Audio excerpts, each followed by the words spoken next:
Welcome to Fond Emotion. Did you know that according to a recent study, 97% of men admit to feeling a significant fear in their relationships? This fear isn't about commitment or the loss of freedom, it's about something much deeper. Let's take a moment to unpack this. An overwhelming majority of men are not primarily afraid of losing their bachelorhood or being tied down. Their fear is rooted in a feeling of inadequacy, in not being good enough, or in failing their partner. Yes, it's that deep-seated fear of failure that haunts them. Isn't it surprising? In a society where men are often painted as emotionless or indifferent towards relationships, this statistic offers a stark contrast. It's a wake-up call, a reminder that men too have their fears, insecurities, and anxieties when it comes to relationships. And these fears are not superficial but profound and deeply ingrained. This fear of inadequacy is often fueled by societal pressures and expectations. From a young age, men are taught to be the providers, the protectors, the pillars of strength. They grow up with the burden of these expectations, and when they enter into a relationship, the fear of not living up to these roles can be overwhelming. Imagine the weight of that expectation. To always be strong, to always provide, to never show weakness. It's a tall order for anyone.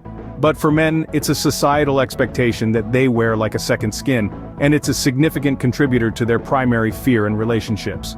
But here's the thing, this fear, as paralyzing as it may seem, is not insurmountable. Recognizing it is the first step towards overcoming it. Understanding this fear is the first step to addressing it. So stick around as we delve deeper into the issue and discuss ways to overcome it. Thank you for watching. To better understand this fear, consider the story of John, a successful businessman who, despite his achievements, constantly worries about failing his wife and children. John, like many men, is driven by a deep-seated fear of not being enough.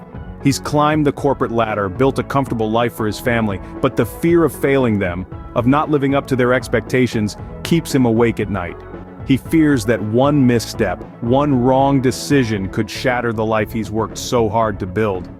Now let's shift our gaze to another story, that of Michael, a loving father and husband. Michael fears that he won't be able to protect his family from the world's harsh realities. He fears that despite his best efforts, he might not be able to shield his loved ones from pain, from disappointment. This fear often leads him to overcompensate, to go above and beyond, sometimes to the point of exhaustion, just to prove to himself that he is capable. And then there's Alex, a young man newly in love, who already fears he might not be able to make his partner happy in the long run. He worries if he's good enough, smart enough, or simply enough for his partner. His fear often leads to self-doubt and insecurities, affecting his actions and decisions within the relationship. These stories, though different in their specifics, share a common thread: the fear of failure in relationships. It's a fear that permeates their every decision, every action within their relationships. It's not about failing in the traditional sense, but about failing the ones they love, the ones they are committed to protect, to provide for, to make happy. These stories are not uncommon. Many men grapple with these fears daily, often in silence. This fear doesn't just exist, it has consequences. It can affect a man's behavior, his relationship dynamics, and even his mental health. Now, let's delve into the potential negative impacts of this fear. Picture a man who is constantly worried that he isn't good enough, that he's not living up to his partner's expectations. This fear can manifest in various ways. It may cause him to be overly defensive or to withdraw from his partner. It may lead him to avoid discussions about the future or to shy away from commitment altogether. This fear can also create a power imbalance in the relationship. The man may feel he has to constantly prove himself, to be better or more, in order to keep his partner's affection. It's like trying to climb a mountain that keeps getting higher. The pressure is relentless, and over time, it can chip away at a man's self-esteem and confidence. And let's not forget the impact on mental health. Fear and anxiety are intrinsically linked. Constant fear can lead to chronic anxiety, which, according to the World Health Organization, is one of the most common mental health disorders worldwide. It can lead to sleep problems, difficulty concentrating, and even physical health issues like heart disease. In fact, a study published in the Journal of Abnormal Psychology found that men who experience chronic fear are more likely to suffer from anxiety disorders and depression. Experts also agree on the detrimental effects of this fear. Dr. John Gottman, a renowned psychologist and relationship expert, suggests that fear can create a negative cycle of criticism and contempt in relationships, which can lead to dissatisfaction and ultimately, separation. The impact of this fear can be profound. but it doesn't have to be this way. So as we navigate this fear, remember, it's not about being perfect or meeting every expectation, it's about understanding, communication, and mutual respect. But we'll delve deeper into that in our next segment, Overcoming the Fear. Stay tuned. The good news is, this fear, like any other, can be overcome. It starts with awareness, understanding, and then action. The first step is acknowledging the fear. It's about recognizing that it exists and it's okay to feel it. It's a part of being human. When we accept our fear, we're able to look it in the eye, which is the first step to overcoming it. Next, we need to understand our fear. What triggers it? Is it an event, a thought, or a conversation? Understanding the root causes of our fear can help us address it more effectively. It's like solving a puzzle. Once we know what we're dealing with, we can start to put the pieces together in a way that makes sense. Now comes the action part. One of the most powerful tools to overcome fear is open communication. It's about sharing our thoughts, our concerns, and our fears with our partner.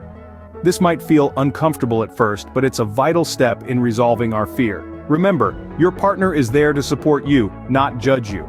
Another effective strategy is seeking professional help. Therapists and counselors are trained to help us navigate our fears and anxieties. They can provide tools and techniques to manage fear and help us build resilience. It's not a sign of weakness to seek help, but a sign of strength. Finally, practice self-compassion.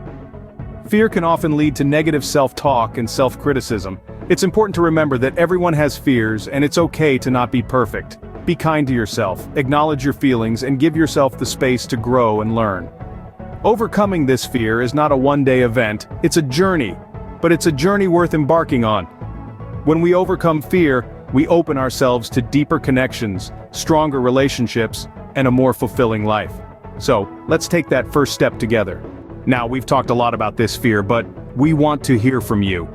We've delved into the number one fear men grapple with in relationships, we've heard stories from those who've lived it, and we've looked at the impact this fear can have.